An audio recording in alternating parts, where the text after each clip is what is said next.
Fake news daw po, no, yung ating binalita about kay Jordan Heading. Para may content lang. Wala pa nga yan sa PBA News at isa pa, hindi papayag ang SMC, no, sabi niya. Well sir, masyado na kayong huli sa balita. Kung huli ako, mas huli kayo. Ika kasi subscriber, kaya sabi ko sa'yo, mag-subscribe ka na. Nauhuli ka po sa balita. Nakulangan ka pa sa spin. Ito, PBA Kapag ako fake news pa rin, ewan ko na lang. Sinabi ko na nga, legit sources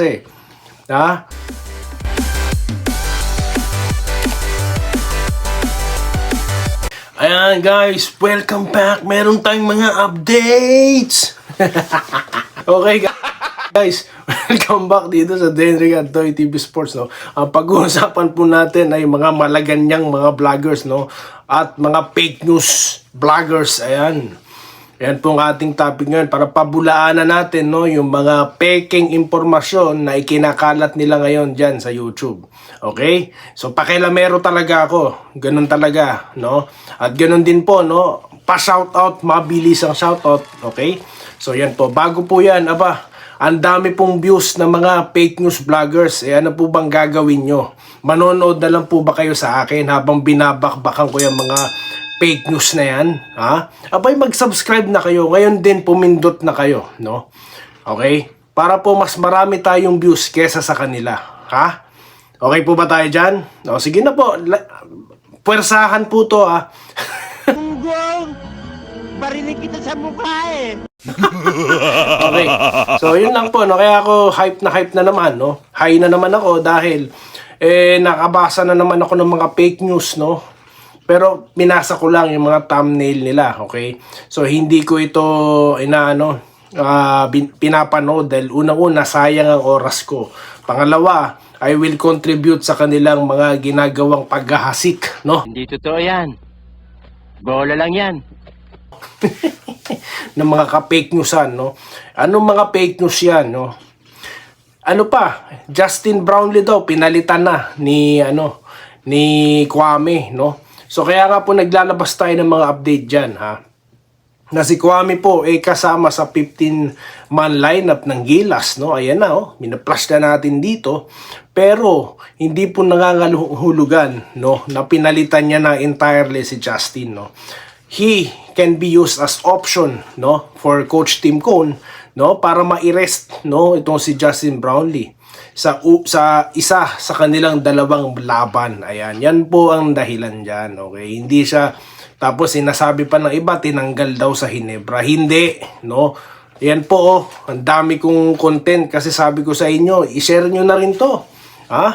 Kasi nga po, imbes na manood ako sa mga fake news vloggers, ako po nagbabasa sa mga legit sources. Okay?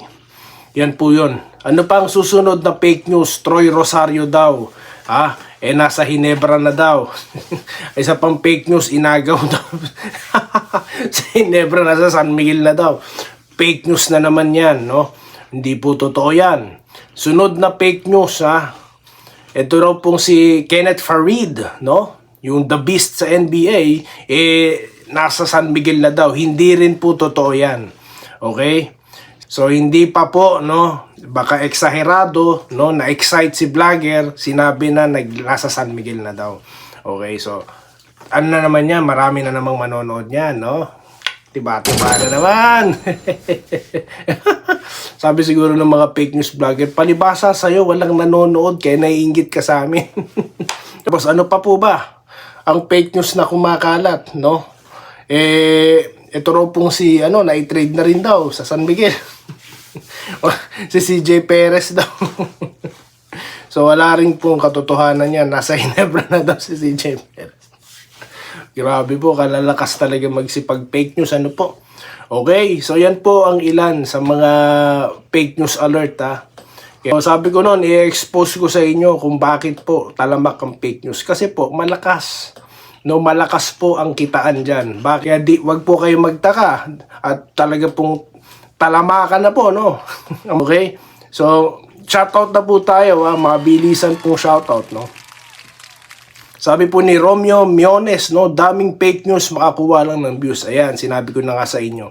Isa pa pong technique, no, kung bakit or reason bakit may mga fake news vloggers. Kasi nga po, kapag nanood na kayo sa kanya, no, sa ayon nyo at sa gusto, lagi na siyang nasa feed nyo. Dahil nga, nakaka-capture na siya ng maraming views, nire-recommend na po siya ni YouTube. Yan po ang matinding katotohanan dyan, no. Kaya po sila, no, isa pa, iba dyan sa kanila, wala namang muka. Meron diyang isa, may muka, no. May kapal ng apog na magkalat ng maling impormasyon, no. Ito po, shoutout, to Lodi Balota, no. Sabi niya, fake news daw po, no, yung ating binalita about kay Jordan Heading. Para may content lang. Wala pa nga yan sa PBA News. At isa pa, hindi pa payag ang SMC, no, sabi niya. Well, sir, masyado na kayong huli sa balita. Kung huli ako, mas huli kayo. yung game 1 pa lang po ng Hinebra, nanonood na si Jordan Heading. Binalita ko na yan. Di ka kasi subscriber. Kaya sabi ko sa'yo, mag-subscribe ka na. Nauhuli ka po sa balita. Nakulangan ka pa sa spin. Ito, PBA. Kapag ako fake news pa rin, ewan ko na lang. Sinabi ko na nga, legit sources legit sources. Sige, dun ka na lang kay kung di ka pa rin maniwala sa mandirigma, dun sa maglaro, no, yung mahilig maglaro. Saan pa ba yung magagaling mga eksaherado dun sa mga bolero. Bolero TV. Okay. Fake news daw po tayo, no? Mayroon pong matinding nagsasabi na fake news daw tayo, Pa-shoutout, Lods, legit subscriber kami dito, from Bagong Silang, Caloocan, no? Shoutout din po kay Edwin Rolle, no? At ganoon din po. Ganda naman dito, walang fake news. Wow, salamat naman po sa ganyang komento. Mr. Jose Rani Gavilanes, no? Salamat po, no? Like na din yan, no? At solido jeans ako, Loads 1984 pa, mas okay yan, mas may katapat dyan, SMC at MVP, malakas ang Ross at Converge. Okay nga po yan, no? Okay na okay si, Ngayon, kung magkakaroon po ng mga fancy, no? Katulad ng mga pag-uusap na si Mikey Williams, mapunta sa Converge. Maganda rin, di ba? Pero kung ako sa kanila, no? Kung ako po dito sa sa Blackwater, no, sila na kumuha, ipalit nila si Berfield, di po ba pantay yun? Di ba? Pantay yun, no? Ayan makainebra ako pero may magaganda akong suggestion, like natin yung mga yan, si Scout Ranger, ayan. Melchora Besa, no? Melchora Besa. But po trade sa Convert si Heading. Di naman po siya PBA player. Paano po yun? Player po siya dati. He was acquired before by the Terrapima. However, siya po'y umalis, no? Hindi ko rin po alam ang history kung siya hindi na napumirma, no? Or whatsoever. Parang nangyari nga dyan kay Mikey Williams, no? Di ba? So dahil po nasa Terrapima ang trade, ang rights, no? Dyan po kay Heading, kaya po may trade na naganap. So, yan po ang nangyari. PBA player po siya, no? Sa nagsabi po na sabi nito ni hindi pa daw siya PBA player. Wala pa daw siya sa PBA. Hindi po kayo nanonood ng PBA. Kasi ako po, matagal na ako hindi nakanood ng PBA nung naglaro si nung nakuha po yung rights kay Heading, nabasa ko lang din po yan, no? Nabasa ko sa legit source kaya alam ko. No, yan po matindi. Kahit hindi ka manood, basta nagbabasa ka, magiging updated ka, no. At bago ka po kayo magbintang na fake news ako, mag-research muna kayo. No, alam nyo po sa Pilipinas, kaya marami pong naloloko, no. Lalo na ng mga politiko, no. Politika na, no. Kasi po dapat nagre-research tayo, no. Kaya nga po dito, kung wala po kayong time, no, manood na lang kayo sa akin. Okay. Leandro Alvarez May sinasabi siyang channel na talamak ang fake news. Yan, sinabi ko na po ang dahilan, okay? Alam nyo na ngayon, now you know ang dahilan, ha? Kung hindi sa pera, pagpapalakas po ng channel, okay? Dahil po traction yan ang views. Yan po yan, ganyan katindi ang diskartihan dyan. Pero ako never kung lalaroin yung mga ganyan techniques, no? No. Correct ka dyan, sir. Banas na nga ang PBA content ng mga fake news. Keso si Troy, paperman na daw.